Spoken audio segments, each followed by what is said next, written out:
जय श्री राम मित्रों, इस अध्याय में श्री रामचरितमानस के बालकांड के याज्ञवल्क्य के भारद्वाज संवाद तथा प्रयागराज महात्म्य का वर्णन कर रहे हैं। अध्याय शुरू करने से पहले पूज्य गोस्वामी श्री तुलसीदास जी को नमन करते हैं।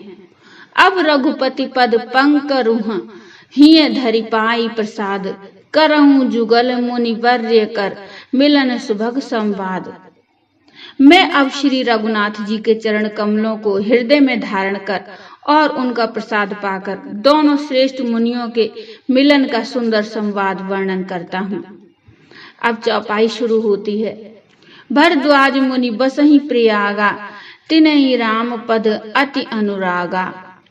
तापस समदम दया निधाना, परमारथ पथ परम सुजाना। भरद्वाज मुनि प्रयाग में बसते हैं। उनका श्री राम जी के चरणों में अत्यंत प्रेम है। वे तपस्वी, निग्रहित चित्त, जितेंद्रिय, दया के निधान और परमार्थ के मार्ग में बड़े ही चतुर हैं। माघ मकर गत रवि जब होई, तीरथ पति ही आव सब कोई। देव दनुज के नर नर श्रेणी, सादर मज्जहि सकल त्रिवेणी। माघ में जब सूर्य मकर राशि पर जाते हैं तब सब लोग तीर्थराज प्रयाग को आते हैं। देवता, दैत्य, किन्नर और मनुष्यों के समूह सब आदर पूर्वक त्रिवेणी में स्नान करते हैं। पूजहि माधव पद जल जाता, परसि अखय बटु हर्ष ही गाथा। भरद्वाज आश्रम अति पावन, परम रम्य मुनिवर मन भावन। श्री वेणी माधव जी के चरण कमलों को पूजते हैं और अक्षय वट का स्पर्श कर उनके शरीर पुलकित होते हैं। भारद्वाज जी का आश्रम बहुत ही पवित्र, परम रमणीय और श्रेष्ठ मुनियों के मन को भाने वाला है। तहाँ होई मुनि ऋषय समाजा, जाहि जे मज्जन तीरथ राजा। मज्जहि प्रात समेत उछाहा, कहीं परस्पर हरि गुण गाहा। तीर्थराज प्रयाग में जो स्नान करने जाते हैं उन ऋषि मुनियों का समाज वहां भारद्वाज के आश्रम में जुटता है। प्रातः काल सब उत्साह पूर्वक स्नान करते हैं और फिर परस्पर भगवान के गुणों की कथाएं कहते हैं।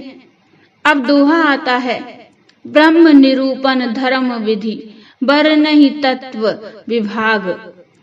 कहीं भगति भगवंत के, संयुत ज्ञान विराग। ब्रह्म का निरूपण, धर्म का विधान और तत्वों के विभाग का वर्णन करते हैं तथा ज्ञान वैराग्य से युक्त भगवान की भक्ति का कथन करते हैं। अब चौपाई आती है। एही प्रकार भरी माघ नहाही, पुनि सब निज निज आश्रम जाही। प्रति संवत अति होई आनंदा, मकर मज्जी गव नहीं मुनि वृंदा। इसी प्रकार माघ के महीने भर स्नान करते हैं और फिर सब अपने अपने आश्रमों को चले जाते हैं। हर साल वहां इसी तरह बड़ा आनंद होता है। मकर में स्नान करके मुनिगण चले जाते हैं। एक बार भरी मकर नहाए, सब मुनीस आश्रमन सिधाए। जाग बलिक मुनि परम विवेकी, भरद्वाज राखे पद टेकी। एक बार पूरे मकर भर स्नान करके सब मुनीश्वर अपने अपने आश्रमों को लौट गए। परम ज्ञानी याज्ञवल्क मुनि को चरण पकड़कर भारद्वाज जी ने रख लिया। सादर चरण सरोज पखारे, अति पुनीत आसन बैठारे।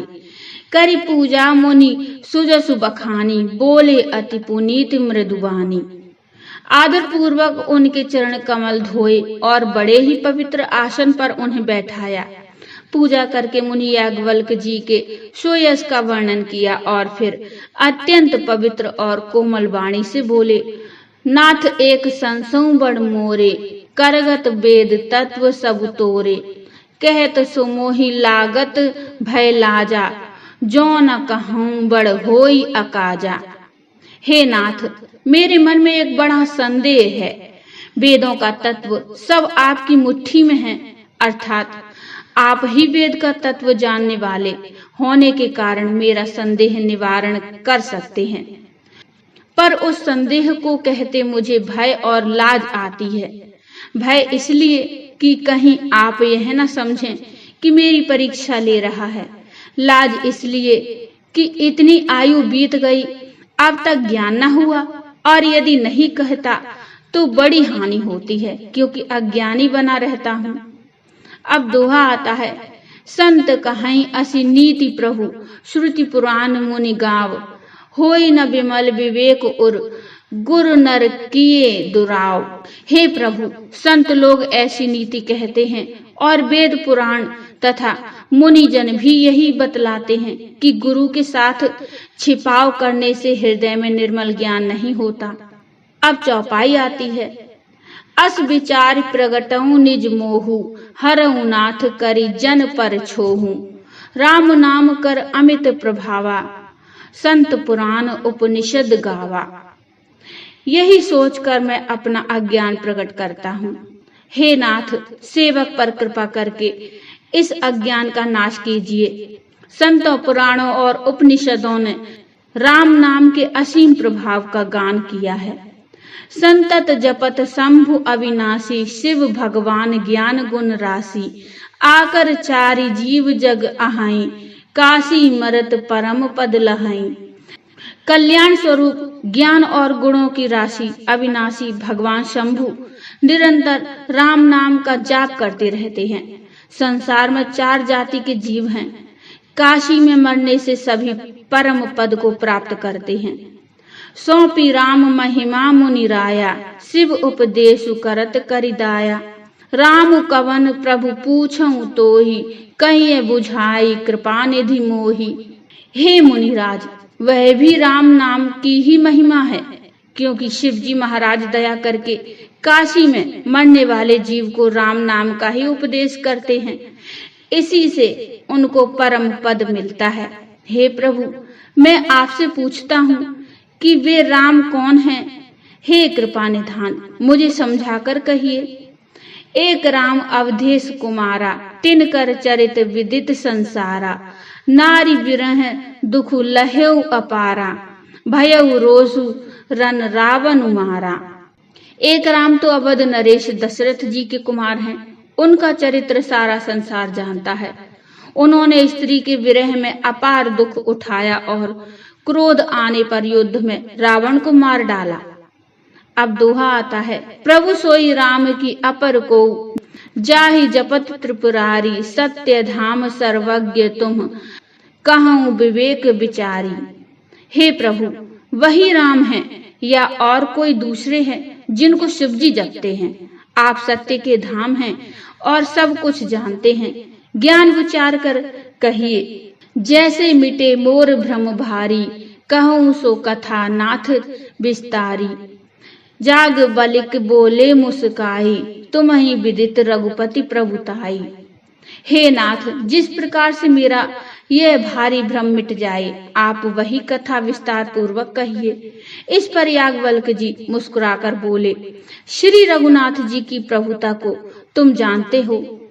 राम भगत तुम मन क्रम बानी, चतुराई तुम्हारी मैं जानी, चाहूं सुने राम गुण गुणा, कीन्हियो प्रश्न मनहु अति मूढ़ा। तुम मन विचार और कर्म से श्री राम जी के भक्त हो। तुम्हारी चतुराई को मैं जान गया। तुम श्री राम जी के रहस्यमय गुणों को सुनना चाहते हो, इसी से तुमने ऐसा प्रश्न किया है। मानो बड़े ही मूढ़ हो। तात सुनहु सादर मनुलाई, कहूँ राम के कथा सुहाई, महामोह महिषेषु विशाला, राम कथा कालिका कराला। हे तात, तुम आदर पूर्वक मन लगाकर सुनो। मैं श्री राम जी की सुंदर कथा कहता हूँ। बड़ा भारी अज्ञान विशाल महिषासुर है और श्री राम जी की कथा उसे नष्ट कर देने वाली भयंकर काली जी हैं। तो बोलो, जय श्री राम, जय श्री सीताराम। मित्रों, ये अध्याय अब समाप्त होता है। आपको ये अध्याय कैसा लगा मुझे कमेंट में बताइए। कमेंट में श्री सीताराम जी अवश्य लिखिए। कमेंट में जय सीताराम अवश्य लिखिए। प्रसंग अच्छा लगा हो तो लाइक करिए और चैनल को सब्सक्राइब कर लीजिए। मिलते हैं इससे अगले अध्याय में। तब तक के लिए जय श्री राम। सुनते रहिए श्री रामचरितमानस का लगातार पाठ।